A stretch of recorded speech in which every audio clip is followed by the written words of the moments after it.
ser consciente es aprender a parar y a observar lo que pasa dentro de uno. A parar, importantísimo, ¿no? Antes de hablar, antes de mandar un mensaje, antes de reenviar un mensaje en WhatsApp, de hacer una publicación, de echar un madrazo, ¿no? Es poder parar y, venga, voy a observar qué está pasando en mi mente, por qué estoy sintiendo esto, de dónde viene esto.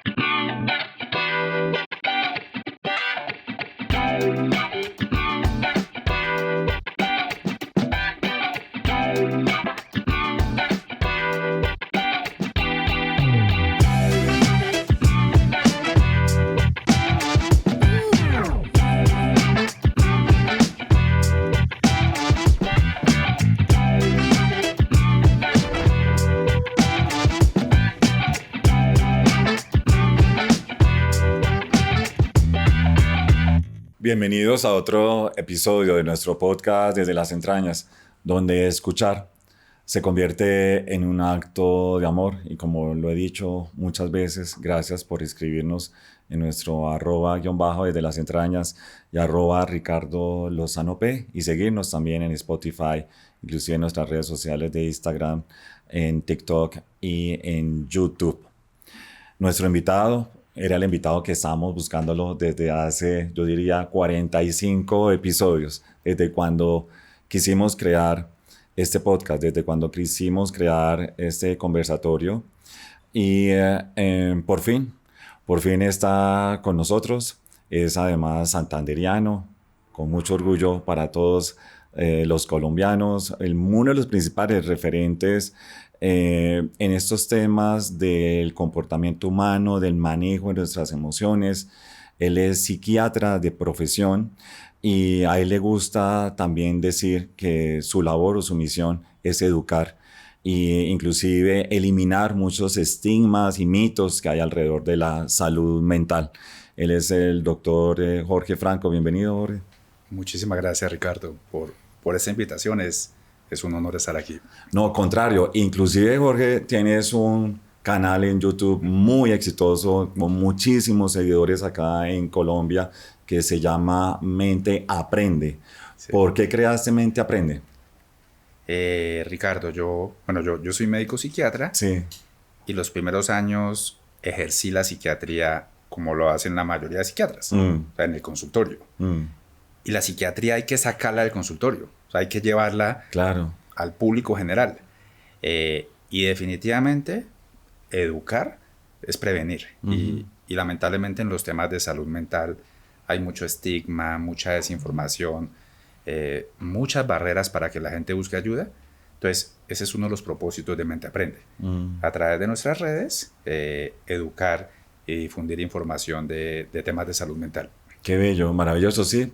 Yo creo que, fíjate que estamos viviendo, y yo lo he repetido varias veces, una era desafortunada de la humanidad, se llama el oscurantismo, es decir, polarización, líderes globales polarizando con discursos radicales, en donde inclusive a la ciencia nos han borrado, a los profesionales que medio hemos estudiado un poco estos comportamientos o la dinámica, en este caso mío de la Tierra, pues casi no nos necesitan, no nos usan a nosotros para precisamente mandar mensajes colectivos, sino no les conviene, sino quieren seguir polarizándonos, quieren seguir generando caos, también inclusive caos en nuestra mente.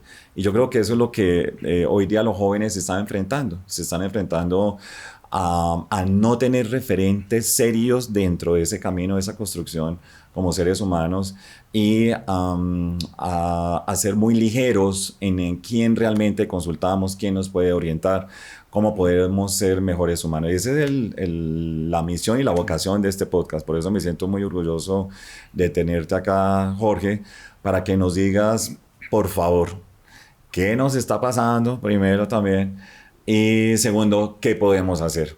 ¿Qué podemos hacer desde cada uno de nosotros? ¿Por dónde comenzamos? Es una respuesta amplia, pero... Sí, ¿qué nos está pasando? Empecemos. ¿Has visto, lo has sentido, sí, me imagino, en tus pacientes? ¿Qué nos pasa?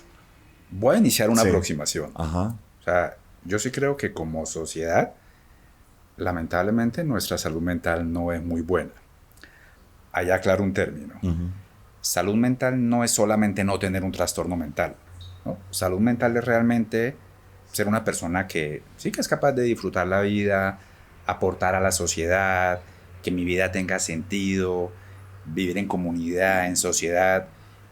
Si miramos esa definición, mucha gente no tiene una buena salud mental. Y si hay muchos factores ambientales, pues que son enemigos de nuestra salud mental. Las situaciones adversas de la infancia, ahí está el maltrato, la violencia, el bullying, el abuso, las ausencias, el abandono.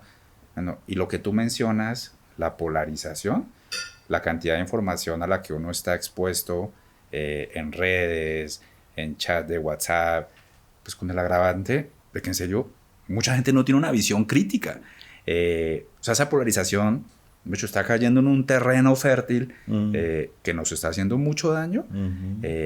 Y yo sí percibo que sí hay un deterioro en nuestra salud mental. Como sociedad, ¿no? Sí. ¿Cómo podemos entonces ir transformando esa sociedad? Yo creo, aquí porque yo sé que la misión tuya tan importante de Mente Aprende, y a ti te gusta decirlo, y es vamos a hablar de ciencia, vamos a hablar de conciencia, vamos a hablar de compasión. No sé si es a través de esa palabra maravillosa que a mí también me encanta, que se llama la compasión. Cuéntanos un poquito más qué significa tener compasión. Tú me explicabas, es completamente diferente ponerse en el zapato del otro o tener empatía por el otro, pero la compasión es mucho más poderosa. No sé si es a través de la compasión. Es una de las varias herramientas que puede ayudar a proteger nuestra salud mental y a sanarnos. Y poniéndolo en otros términos, así como comenzamos mencionando factores de riesgo que afectan nuestra salud mental, también hay muchos factores protectores. Y muchos de esos factores protectores se pueden cultivar, se pueden entrenar. Pues de hecho, la mayoría de seres humanos nacemos con esa capacidad innata de ser compasivos, de ser empáticos, de atención y conciencia plena. Lamentablemente es con los años, con las experiencias, con aspectos de la crianza, de la sociedad, que eso se va dañando, pero eso se puede recuperar con prácticas como el mindfulness o atención plena. Y el mindfulness, para que sea completo, debe ir acompañado de la compasión. Bueno, ¿por qué es importante esto? En Occidente... Explícanos un poquito más que mindfulness, para los que no están en el mundo del mindfulness. Sí. Bueno, primero no es una técnica de relajación, que es como nos lo venden en Occidente. Sí. Es cultivar un estado de la mente donde yo aprendo a ser consciente de a qué le presto atención, de en dónde está mi atención. Ok, como en la respiración, por ejemplo. La respiración sirve como ancla y de ahí en adelante nos ayuda a ver nuestros pensamientos, nuestras emociones, nuestros impulsos, nuestros deseos, sin quedar atrapados ahí. Y esa cualidad de la mente pues se practica o se cultiva con la práctica de la meditación. Y dentro de muchas prácticas meditativas hay prácticas de compasión. Sí. Mindfulness sin compasión se quedaría simplemente en una técnica de relajación o de bienestar, como nos lo venden en Occidente. Lo ideal es que estas prácticas salgan del cojín, y uno lo lleve a cuando uno habla con otra persona. De hecho, el lema de tu podcast, escuchar atentamente, eso es un acto de amor. Exacto. Y eso lo hemos perdido muchísimo. Sí, y se llama así porque lo descubrí precisamente en el ejercicio nuestro de atender a las personas, ¿no? Directamente. Y no se imaginan ustedes lo que nos estamos perdiendo cuando de verdad estamos teniendo hacemos ese ejercicio de ir más allá, no solamente de poner los zapatos del otro, sino también de tener esa compasión y de inclusive ayudar para que la vida del otro sea mejor en comunidad, ¿no? Y eso se multiplica en la comunidad, me imagino. Y por eso me interesa mucho que hablemos de esto, Jorge, porque la tragedia que estamos teniendo como humanos alrededor de la Tierra, es decir, el calentamiento global, los residuos, los vertimientos, las basuras, todo lo que vemos nosotros en el territorio, me di cuenta que tiene que ver mucho con esa salud mental, con esa, para resumirlo, salud mental en cuanto a esa actividad mía que yo hago o el uso que yo hago de la naturaleza y los residuos y el impacto que genero sobre esa naturaleza que me provee ese recurso. ¿No? Es decir, entonces estamos repitiendo, inclusive lo podemos repetir con nuestra madre, con nuestro padre, con los que nos proveen la vida, pues también lo hacemos con un río, lo hacemos con una cuenca, cuando tumbamos los bosques, los árboles, estamos teniendo este mismo comportamiento y yo veo que vamos muy mal, no hay mejoría en esto. ¿Qué podemos hacer, doctor? ¿Cómo podemos mejorar? Yo quiero agregar algo. Sí. Pues no, o sea, la idea no es caer en el pesimismo. Sí. Yo creo que así como hay un lado negativo, también hay un lado positivo. Pero sí, a nivel mundial, en general, estamos gobernados por gente muy egoísta. Sí. Pues Narcisista. Completamente narcisista. Bueno, y algunos con rasgos psicopáticos. Sí. Pero el problema es que pues nosotros como población, como ciudadanía, pues pienso que también nos está faltando mucha conciencia. Cuando uno no cultiva esa conciencia, es muy fácil caer en la polarización, en el odio, en votar sin conciencia. ¿Qué es conciencia? ¿Cómo lo traducirías? Varias definiciones. Yo creo que, o sea, ser consciente es aprender a parar y a observar lo que pasa dentro de uno. A parar, importantísimo, ¿no? Antes de hablar, antes de mandar un mensaje, antes de reenviar un mensaje en WhatsApp, de hacer una publicación, de echar un madrazo, ¿no? Es poder parar y, venga, voy a observar qué está pasando en mi mente, por qué estoy sintiendo esto, de dónde viene esto. Y hay un cuento budista muy bonito, y es que cada vez que uno vaya a decir o hacer algo, idealmente debe pasarlo por las 3 rejas. O sea, una reja es, ¿esto que voy a decir es completamente cierto? ¿Esto beneficia a alguien? ¿Esto tiene alguna utilidad? O sea, yo creo que si uno hiciera ese filtro, nos ahorraríamos mucho problema y mucho sufrimiento y tomaríamos mejores decisiones. La psiquiatría. ¿Cómo ayuda la psiquiatría? Empecemos por ahí. ¿Qué es? ¿Y qué mitos y leyendas hay alrededor de los psiquiatras o de la psiquiatría? Bueno, los psiquiatras somos médicos especialistas, bueno, en entender el cerebro, la salud mental, los trastornos mentales. Siento que por muchas décadas la psiquiatría se ha quedado corta y por muchas décadas se limitó principalmente a tratar personas con trastornos mentales. Y eso es una visión muy pobre. Afortunadamente, en los últimos 20 años eso ha cambiado y hoy en día la mayoría de psiquiatras, además de tratar personas con problemas de salud mental, ¿no? También ayudamos a personas que no tengan ningún problema a cultivar una mejor salud mental. Incluso desde la infancia, desde los colegios, enseñar a los niños herramientas como el mindfulness, gestionar las emociones, gestionar los pensamientos. Hoy en día los psiquiatras incluso vamos a empresas, a medios de comunicación, a colegios. Sí, salimos del consultorio. Sí. ¿Y cómo hacemos para identificar, inclusive los padres de familia, cómo hacen para identificar que un niño no tiene un trastorno, no tiene un problema, no tiene una enfermedad, sino sencillamente es una emoción? Sí. Entonces, por ejemplo, lo veía a mí en ejercicio de servidor público. Desafortunadamente, hoy día casi a todo se le llama enfermedad. Es decir, si un niño que está en otro país extraña a su mamá porque está estudiando en otro país, desafortunadamente la tristeza o extrañar a la mamá lo catalogan como enfermedad. Y de una vez le dan una pastillita, le dice, a ti te falta tal cosa, por lo tanto, es bueno que en el cerebro tengas esto, entonces tómate esta pastilla para que no sientas tristeza, ¿no? Y no sientas dolor porque estás pensando en tu mamá. Sí. O sea, ¿cómo hacemos para educarnos en eso y no llevar a esos extremos y para tomar las medidas de prevención, más no ya desafortunadamente de caer en una tensión. Varios comentarios. Sí. La psiquiatría en diferentes periodos ha caído en dos extremos. Uh-huh. Un extremo, que fue el siglo pasado, por allá hasta 1970, la psiquiatría estaba muy impregnada e influenciada por el psicoanálisis. No, o sea, no es que el psicoanálisis no sirva, pero realmente, o sea, la evidencia desvirtúa muchas cosas del psicoanálisis y muchos trastornos mentales muy biológicos eran tratados en un diván por años, pues sin ningún resultado. Bueno, y el otro extremo es el que tú mencionas, medicalizar lo que es normal. Sí. Sí, un proceso de duelo, vengámosle un medicamento, uno debe tener una visión integral, pero también respondiendo a tu pregunta de qué pueden hacer los padres. Bueno, uno, o sea, yo pienso que uno debería ir a un psiquiatra o un psicólogo por prevención. O sea, no esperar a que haya un trastorno. Pero al psicólogo, al psiquiatra correcto. Sí.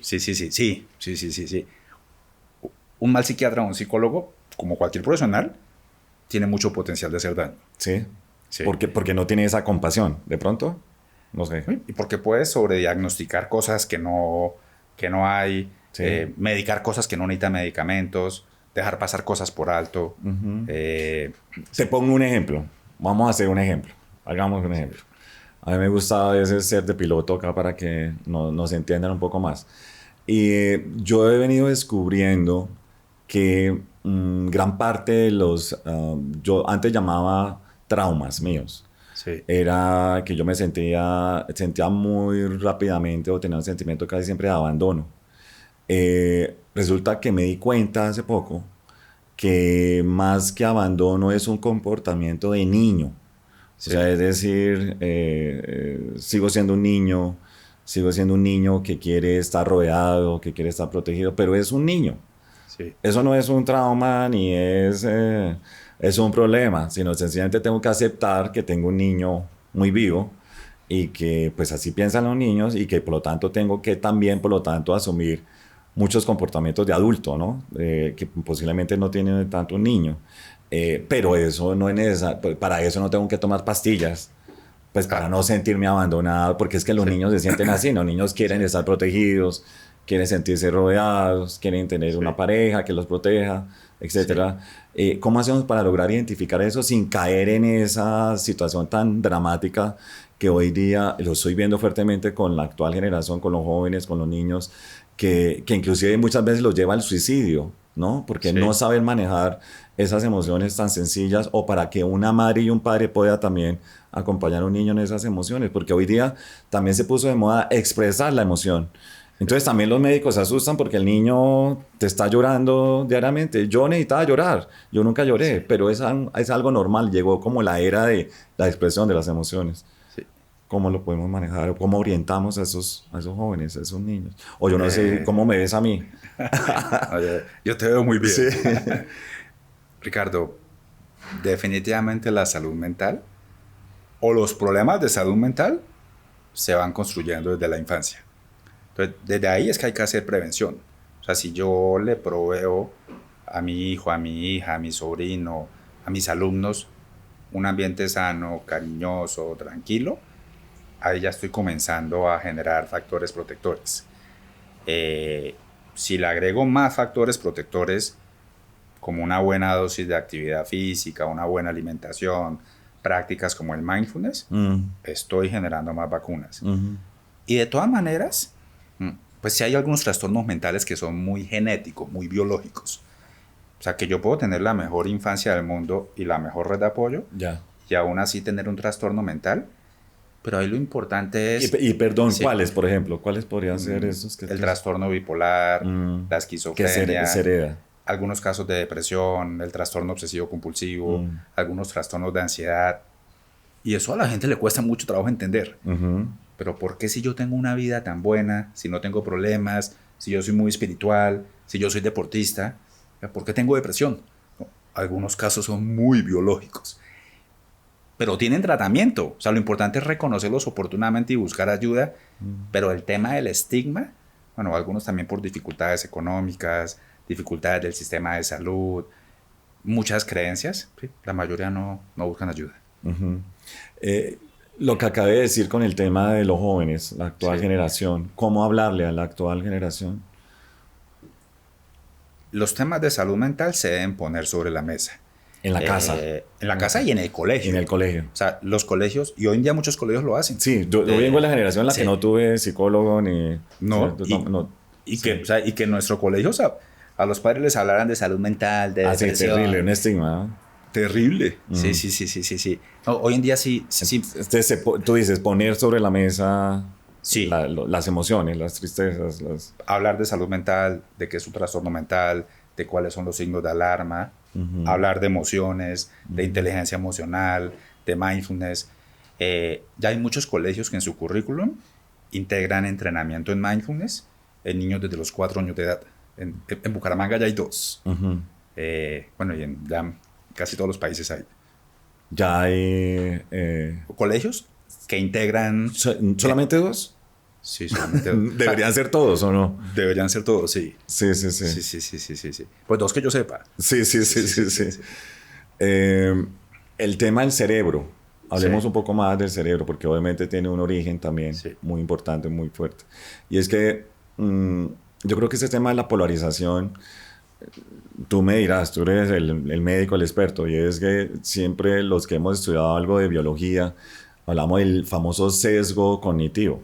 O sea, es decir, nosotros siempre los humanos vamos a tener un sesgo, ¿no? Para negro, para blanco, liberal, conservador, etcétera. Siempre vamos a estar en esa polarización. Y yo lo que creo es que hoy día se han aprovechado de ese sesgo que tenemos en el cerebro, pues para aprovecharse de la gente, ¿no? Para sacar provecho de las decisiones que la gente puede tomar, sobre todo cuando son políticos, ¿no? Y creo que se está viendo bastante ese sesgo para generar esa polarización. ¿Qué hacemos nosotros entonces para ello? Sí, porque posiblemente nosotros sí podemos estar sesgados en una posición. Por ejemplo, te pongo el tema de cambio climático. Conozco mucha gente que por más que yo le demuestre que sí está sucediendo el calentamiento global, que sí la temperatura está aumentando, que le tengo la prueba, no me creen, porque sencillamente están en el otro sesgo y ahí se quedan. Es más, si tú les muestras la prueba, siguen en el otro sesgo, ¿no? Hay un presidente de una potencia mundial que tampoco te cree. Sí, por eso. Sí. Más se burlaría de ti. Sí. Donald Trump, inclusive el primer Donald Trump, hubo muchos geólogos que también salieron a mentir. Lo que nosotros estamos viendo, que sí, es que tú pones el termómetro y estás viendo que la Tierra se calienta, eso es obvio. Sí. Pero también hay personas, inclusive hay una sociedad, parte de la sociedad, que sigue pensando que no es cierto por más que tú le muestras, ¿no? Esta mesa es amarilla. Dice, no, esta mesa es verde. Y siguen con el tema de que es verde. ¿Qué hacemos ahí? Bueno, yo creo que, pues, mi opinión, la psiquiatría no tiene la respuesta. Bueno, llevando el mindfulness a cosas más profundas. La práctica regular del mindfulness y otra herramienta le ayuda a uno a disolver el ego. O sea, disolver el ego. Disolver el ego es, o sea, ser consciente de, venga, esta es simplemente mi opinión, yo no soy dueño de la verdad. Es ser consciente de todos esos sesgos que uno tiene. Y este tipo de prácticas respirando. Sí lo disuelven, pero son prácticas que requieren años para llegar a esos puntos. Pero sí, o sea, sí ablandan muchos de esos sesgos y visiones distorsionadas y contaminadas que todos los seres humanos tenemos en mayor o menor medida. ¿Qué es el ego? El ego, desde el punto de vista del budismo, que me parece que es como de las definiciones más completas y fáciles de entender, es como lo que yo creo de mí, ¿sí? Yo soy Jorge Franco, entonces por ser psiquiatra me tienen que admirar, tengo tantos seguidores, no, yo soy hincha del Bucaramanga, es el mejor equipo, los de Santa Fe son terribles. Todo eso hace parte del ego, de esa construcción que uno hace, de lo que uno cree que es uno, de cómo uno cree que los demás lo ven a uno, cómo uno percibe las cosas, son todos esos sesgos. ¿Cómo lo podríamos manejar entonces? ¿Cómo podemos ser más conscientes de eso? Porque creo que hoy día eso es lo que nos está pasando realmente. El egocentrismo y el narcisismo está haciendo que nos comportemos así y a las redes sociales también ha ayudado un poco a A eso. O sea, empeorarlo, el sí. tema de la inmediatez y tener seguidores, ¿no? Ganar seguidores de inmediato y el dinero fácil también, Sí, porque obviamente detrás está el dinero, hace que eso se alimente mucho más. ¿Cómo, sí. cómo frenar esa tendencia? O los padres que tienen sus hijos, ¿cómo decirles, ojo porque vamos mal con tu ego? ¿Cómo haces ese control? La mente hay que educarla. ¿Cómo se Bueno, educa la mente? o sea, primero tiene que venir desde casa. O sea, pues Ujú, primero el ejemplo que nos dan nuestros padres, ujú. los mensajes que nos transmiten, la crianza, nuestro ambiente. Bueno, pero ya siendo uno más grande, pues ya siendo uno adulto, hay herramientas, llámese espirituales, llámese psicológicas, llámese mindfulness.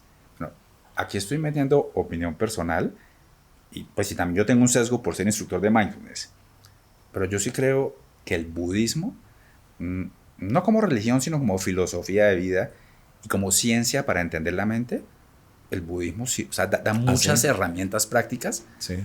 para uno ser consciente de esas cosas eh, y pues para cambiarlas. Cuéntanos un poquito más del budismo como ciencia que transforma. Eh, uno, una de los temas centrales en el budismo es entender de dónde viene la insatisfacción. Insatisfacción podemos llamarlo estrés, dolor, sufrimiento. La mayoría de personas pensamos que la insatisfacción es por lo externo.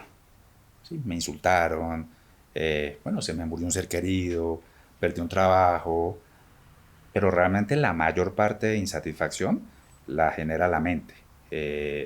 Sí, la necesidad de aprobación, de reconocimiento, el tema del ego, Ujú. yo soy dueño de la verdad, no ser consciente de mis emociones, no ser consciente de mis pensamientos, el buscar siempre el deseo y la gratificación inmediata, el no tolerar el sufrimiento. Entonces busco cómo anestesiarlo con drogas, con alcohol, con una pantalla. Y hay un discurso del budismo que explica esto con más detalle, que los invito a todos. Hay videos muy bonitos en YouTube Sí, por favor. que se llama Las Cuatro Nobles Verdades. Cuatro Es nobles sencillo de verdades. entender para cualquier persona. Lo Ujú. explica muy bien. Sí, cuéntanos un poquito más. ¿Cuáles son esas cuatro nobles verdades? La primera noble verdad es la insatisfacción, dolor, es inevitable. Hace parte de la vida. Sí, y la evitamos, ¿no? Ok. Esa verdad la evitamos. O sea, Y le agregamos más sufrimiento. ok. Sí. Wow. La segunda noble verdad es, bueno, sí es cierto que la vida trae sufrimiento, pero la mente le agrega más sufrimiento. Entonces la segunda noble verdad trata de explicar de dónde viene eso. Y ahí es donde está todo el tema del ego, de la no aceptación, de la ignorancia. La ignorancia en el budismo no es tanto la falta de conocimiento, sino más el ser narciso.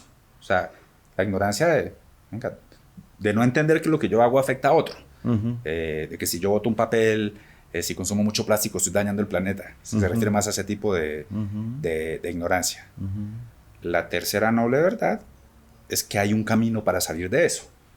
Y la cuarta noble verdad es el camino para salir de eso. Eh, Son como 8 ramas y una de esas es la práctica de la meditación, la práctica del mindfulness.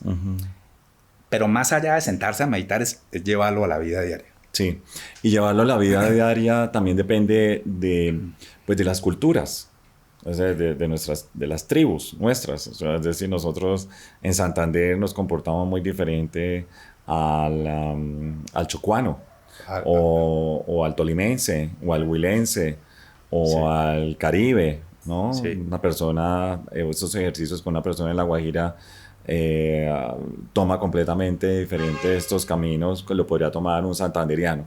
sí. Cuando hemos aprendido una cantidad de prácticas también o memorias del pasado, muchas veces memorias del dolor o de guerras. ¿Cómo empieza uno a ajustarse en ese ejercicio? ¿O cómo llevas esa Sí. transformación ya cuando uno tiene tantos hábitos o culturas aprendidas para ello? Te iba a decir que a veces uno se sorprende. Eh, por ejemplo, hay estudios hechos en Colombia, población vulnerable, la mayoría fue de Cali. Eh, población muy traumatizada, de bajos recursos, con muchas situaciones adversas. ¿Del Valle del Cauca primero? Sí, les hicieron un entrenamiento de 2 semanas en herramientas de mindfulness, bueno, y agregaron otras herramientas. O sea, y realmente son herramientas que se pueden adaptar a, pues obviamente habrán personas que no se adapten, pero la mayoría de personas sí logran adaptarse a este tipo de herramientas. Obviamente requiere un buen ambiente de aprendizaje, de instructores, de gente que le adapte las enseñanzas a sus características. Sí, y yo te lo decía porque en estos temas de ambientales o de protección y la conservación de la naturaleza, que es la que nos ayuda a conectarnos, a sentirnos conectados, he descubierto que en las diferentes regiones de Colombia la manera de abordar ese ejercicio es completamente diferente. O sea, es decir, por ejemplo, en el Pacífico colombiano, en el Chocó, que me tocó verlo en ejercicio en el Atrato, las comunidades escuchan mucho a las otras comunidades, ¿sabes? El momento de intervenir los indígenas, el momento de intervenir la comunidad afro, el momento de intervenir las autoridades, el alcalde o la procuraduría, la contraloría, se respetaba ese momento. Siempre hasta cuando sonaba la campana era que hablaba el otro. Qué bonito. Nosotros en otras partes, o en Santander, o en otras partes, o en el Tolima, el comportamiento es diferente. Atropellamos. Sí. O sea, ¿cómo podemos nosotros lograr esa estandarización? Porque yo decía, maravilloso intercambiar entre nosotros comportamientos, porque somos muy diferentes, ¿no? Y te lo digo porque yo estaba buscando un médico como tú, colombiano, ¿no? y santanderiano también, porque estas culturas que son de Asia, ¿no? Que vienen de Oriente, el budismo, ¿cómo lo aterrizamos realmente a nuestra mente, a nuestras culturas, ¿no? Porque somos completamente diferentes, inclusive en el tono, en los silencios, en el manejo del silencio, comprender la importancia del silencio, ¿no? No tanto la importancia del ruido. Que nos encanta en Colombia muchas veces, en muchas culturas, el ruido, ¿no? Casi no nos gusta escucharnos a nosotros mismos. Y el mindfulness es eso, también una conciencia plena de escucharnos y no nos gusta, es decir, cuando estamos en silencio, nos gusta poner la música a todo volumen. Eso tiene un origen, ¿no? Pero solamente en Asia, donde está el origen de estas culturas que disfrutan del silencio. ¿Cómo podemos disfrutar más del silencio en los colombianos y colombianas? Tú mencionas un tema muy importante y altamente relacionado con la salud mental. La mayoría de personas en nuestra cultura no tolera el silencio. Sí. O sea, uno pone a un adolescente en silencio y, o sea, no tolera, tiene que coger un celular, usar redes sociales, si no lo toleramos. Sí. Y de hecho, o sea, yo creo que el silencio sí es un regalo que todos deberíamos darnos y un espacio que todos deberíamos tener. Son cosas que deberían venir desde temprana edad. De hecho, hacer un retiro de silencio es de las experiencias más lindas del mundo. O sea, sí tiene momentos muy agobiantes, de hecho, donde aparecen todos los visitantes de la mente, pero al mismo tiempo es una gran oportunidad para relacionarse conscientemente con esos visitantes, para saber cómo manejarlos y poco a poco aprender a calmar la mente y a estar más conectados con el momento presente. Pero sí los colegios, los papás, eso debería ser enseñado desde niño. Sí, y fíjate que estamos viviendo un momento en Colombia bastante extremo, de los momentos más extremos que hemos tenido también en la historia y creo que vamos a seguir creciendo si no paramos a respirar, a escuchar el silencio, creo yo. Veíamos venir esta polarización tan grande por lo que te dije, porque es un ejercicio global, está sucediendo en el planeta entero. Son nuestros líderes, inclusive el Foro Económico Mundial ha dicho que la principal amenaza de la humanidad ha sido esta, la polarización y la mentira, la desinformación, lo que te dije de la ciencia. A ti que te gusta hablar bastante de ciencia, conciencia y compasión, también la ciencia ha sido borrada. Entonces, ¿qué hacemos? ¿Qué hacemos en este instante en Colombia con esta polarización tan grande que ya está trayendo víctimas? Y pues que ya siempre ha traído víctimas, más de todos los años que hemos tenido en Colombia en esa búsqueda de nuestra propia identidad, también como nación. ¿Qué hacemos en este instante? ¿Tú qué podrías recomendarnos también? Comentarios. Bueno, desinformar es tan fácil, mucho más ahora con la inteligencia artificial. El ministro de Salud o secretario de Salud de Estados Unidos, o sea, los comentarios que hace sobre las vacunas, la psiquiatría, los antidepresivos, bueno, desinformar es muy fácil. Pero hay que buscar el antídoto. O sea, y sí creo que eso tiene que ver con la formación que estamos recibiendo, lo mismo, desde casa, desde el colegio, y si nuestra educación no debería limitarse a lo académico, ¿no? Sino nuestra educación debería incluir prácticas que le ayuden a uno a ser más consciente, a tener una visión crítica, una lectura crítica. Eso no nos lo enseñan. Yo creo que nunca es tarde. Sí. Pero sí, pero sí es importante que la gente busque ayuda, bueno, o que la sociedad construya espacios para que la gente pueda acceder a este tipo de herramientas. Sí.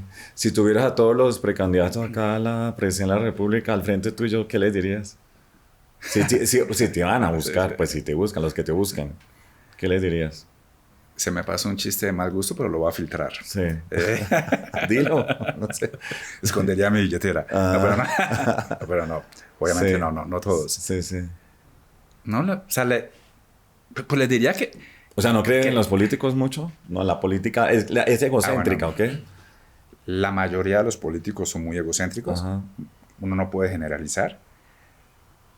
Uno no puede ser ajeno a la política. Pues uno como ciudadano, como ser humano, no puede apartarse de la política. Así hayan cosas de la política que lo asquee a uno. Sí. No, pues que no sean egoístas. Claro. Que piensen de verdad en el país. Que hagan algo, pues por acabar las mafias de contratistas, de corrupción, de minería ilegal, de sustancias psicoactivas. Sí, o sea, que no piensen solamente en ellos. Sí. Y que no polaricen más. Sí, no, por eso. Sí. ¿Por qué escuchar es un acto de amor? ¿Por qué? Porque solamente el ejercicio de escuchar ya uno siente en el cuerpo que hay inclusive nos estamos sanando también al momento de escuchar. ¿Por qué? ¿Qué sensación, qué genera en el cerebro nomás escuchar? Varias cosas. Bueno, el cerebro tiene unas neuronas que se llaman neuronas espejo. Uno constantemente se está como identificando con el otro, reflejando en el otro. Y que a uno le regalen la atención, que a uno lo escuchen. O sea, de verdad, eso es un acto de amor. Bueno, y eso libera oxitocina. O sea, eso genera mucha tranquilidad. De hecho, dentro de las prácticas del mindfulness, una es la escucha atenta. O sea, entrenarse en la escucha atenta.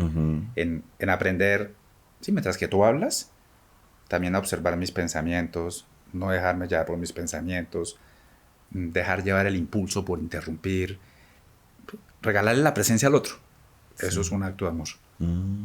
Y hablar también, es decir, también el ejercicio de lo que tú dices, de expresar lo correcto para el otro cuando ya hiciste el ejercicio de escucharlo y también expresarte, también genera en el cerebro el mismo efecto. Dependiendo cómo se haga, pero si es un habla consciente y atenta, también está contribuyendo a generar bienestar. Si es un habla a la que le coloco los filtros que mencioné antes, me parece que es un habla que va a contribuir a generar bienestar en los dos. Sí, y el ejercicio físico también, ¿no? Es de los mejores antidepresivos, ansiolíticos que hay. Incluso yo he tenido pacientes con depresiones muy severas que han pasado por todos los antidepresivos y lo que más ha ayudado a sacarlos es el deporte. Sí. Pero tiene que ser un deporte muy intenso para una depresión de esas. Pero sí es impresionante. Y cuando tienes deporte intenso es que el tenis o... Tenis, correr, bicicleta, ojalá 1 hora, por lo menos 5 veces a la semana. Y cada deporte yo creo que tiene ese efecto. El golf, por ejemplo, es uno de los deportes más recomendados o no. Tanto para alguien con depresión o trastorno de ansiedad, no. ¿No? O sea, pensando en modificar el cerebro, se requiere un deporte más moderado e intenso. O sea, mucho que se canse uno, que sude, que se agote, bailar, spinning. Sí. ¿Por qué estar con la naturaleza también genera el mismo efecto? Es decir, abrazar un árbol, es porque sentirse conectado, porque me siento que pertenezco a un entorno, es decir, en el cerebro también hay un impacto cuando yo de manera definitiva me conecto con la naturaleza, que es algo que yo promuevo mucho Sí. y que ya está demostrado obviamente que sí tiene un efecto en la mente, ¿no? Estar conectado. Sí. ¿Por qué? No tengo la respuesta desde el punto de vista científico, pero es que yo sí creo que cuando uno se desconecta Sí. del ruido de la ciudad, La pandemia nos del desconectó, celular, por ejemplo, ¿no? de las redes, para conectarme con un árbol, con la naturaleza, con sentir el viento, eso son prácticas de atención plena y eso sí son, o sea, eso son prácticas que sí producen cambios a nivel de neurotransmisores, de marcadores inflamatorios. Si uno hiciera esas prácticas de una manera más regular, pues obviamente va a generar cambios más duraderos, pero eso es cultivar salud mental. Sí, y otra actividad es nutrición, ¿no? La perfecta nutrición. Sí. ¿Qué nos recomiendas para alimentarnos? Por ejemplo, cuando yo estudié psiquiatría, yo terminé en el 2001. No me mencionaron nada de nutrición. O sea, lo que se sabe hoy en día de cómo los azúcares añadidos, los ultraprocesados, de la inflamación que eso producen, de cómo afectan el cerebro, cómo dañan la microbiota, es impresionante. Bueno, y por el contrario, bueno, una dieta más balanceada, sin esto, y más rica, por ejemplo, la dieta mediterránea. ¿Cuál es? Es muchos vegetales, verduras, granos secos, semillas, aguacate, omega 3. En cuanto a carnes, le da más prevalencia a los pescados. Sí tiene algunos estudios en depresión. ¿Qué es el amor para ti? ¿Cómo definirás el amor? Es muy grande. Yo creo que el amor es estar presente. El amor es regalar la presencia. Es dar atención sin juzgar, sin criticar, es regalar la atención. Y es algo que se hace, ¿no? Permanentemente. El amor se hace, es decir, es la conciencia para hacer un acto frente a otro. Pero requiere un esfuerzo. O sea, entre más lo haga uno, entre más lo entrene uno, entre más lo ponga uno en práctica, probablemente sí se va a ir dando de una manera más natural. Si uno recibió bastante amor de niño, es más fácil darlo. Si no lo recibí, o sea, claramente se pueden hacer cosas por cambiar eso, pero los seres humanos somos resilientes. El cerebro es un órgano que puede cambiar. O sea, siempre hay cosas que se pueden hacer. ¿Cuál es el amor de tu vida, por ejemplo? Yo creo que mis hijos. ¿Sí? Sí. ¿Cuántos hijos tienes tan joven? 2. Uno de 17 y uno de 8. ¿Y los que no tenemos hijos? ¿Nosotros qué podríamos responder en eso? Muchos de invitados me dicen los hijos, ¿no? Sí. Entonces a veces yo digo, ¿será que entonces yo no estoy amando? No. ¿Sí? ¿Dónde uno identifica ese amor? No, pues, o sea, yo amo mucho a mi pareja. ¿Es un amor diferente? ¿El amor de un padre con un hijo a un padre? Sí. ¿A otro tipo de amores? Sí. Sí. Y no es que sea ni mejor ni peor. La palabra es diferente. Las mascotas. El que no ha tenido mascotas no entiende estas cosas. De hecho, lo critica. Sí, hoy día, ¿no? Sí, no, la conexión que uno establece con las mascotas, los amigos. Una de las recomendaciones importantes que también los médicos psiquiatras hacen es precisamente eso, estar bien rodeado también, ¿no? Sí, eso los amigos, mucho. ¿no? La amistad también, el amor de los amigos, que puede ser también bastante incondicional. Sí. Y todo lo contrario, estar mal rodeado es terrible para nuestra salud mental. El amor incondicional, ¿es una enfermedad o debería ser incondicional? ¿El amor puede ser condicionado también? Para mí, debería ser, o sea, el verdadero amor debería ser incondicional. Nunca es una enfermedad, es una virtud.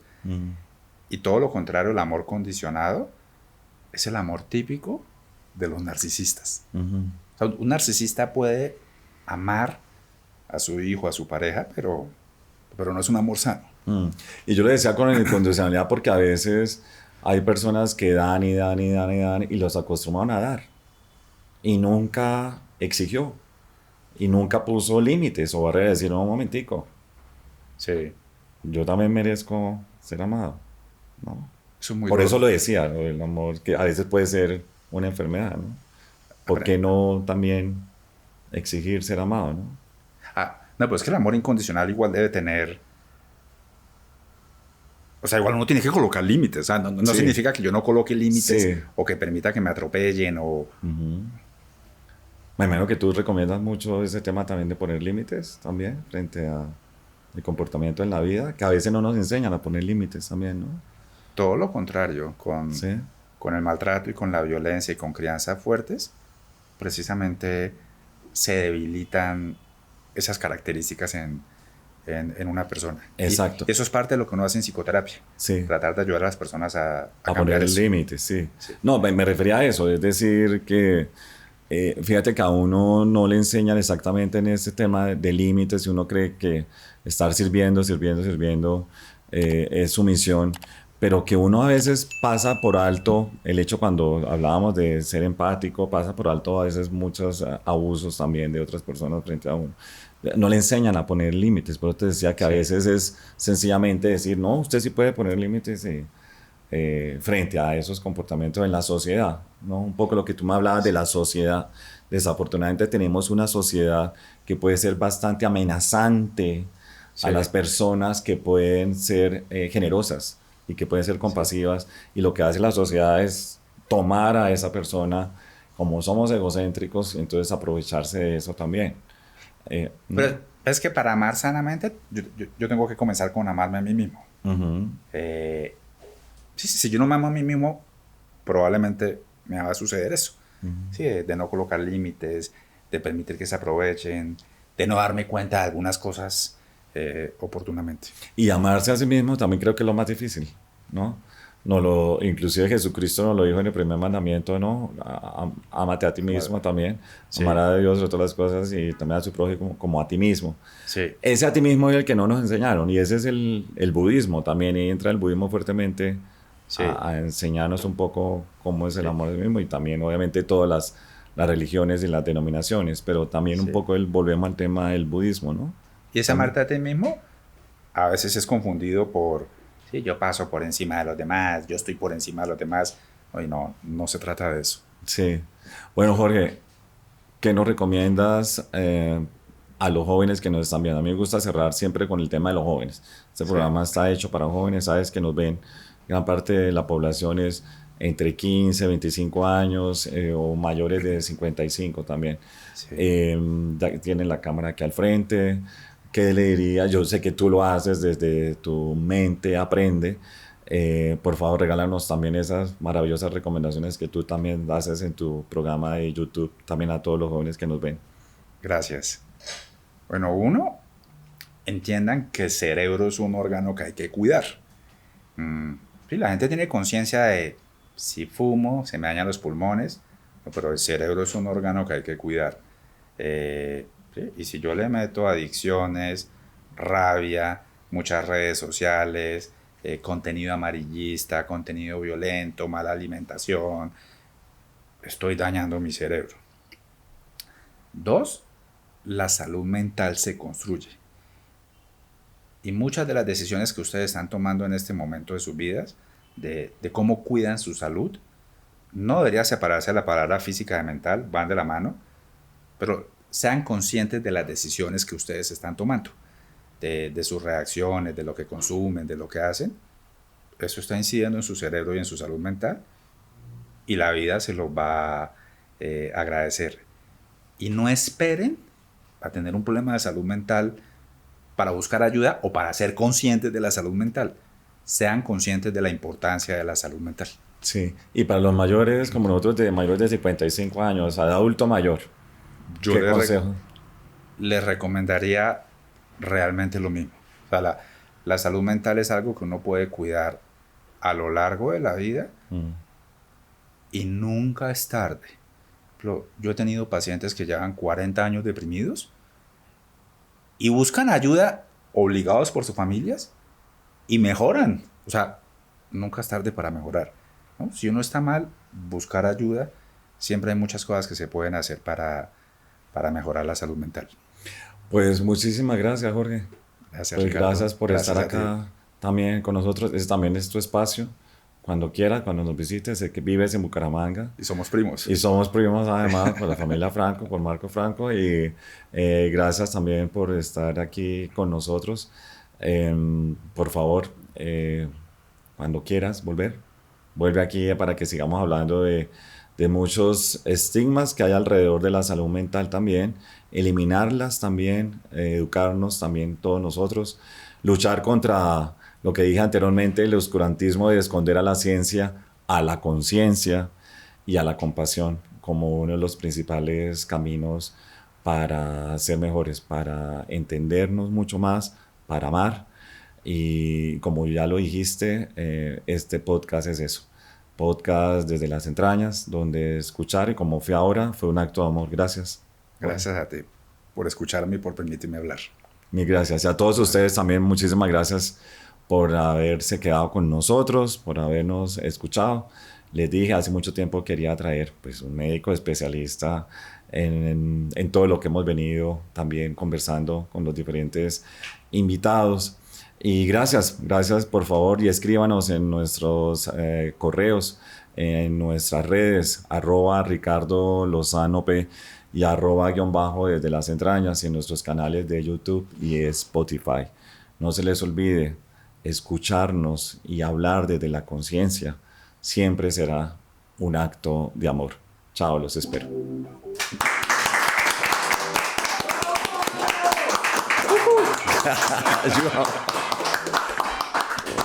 Búcaros. Búcaros.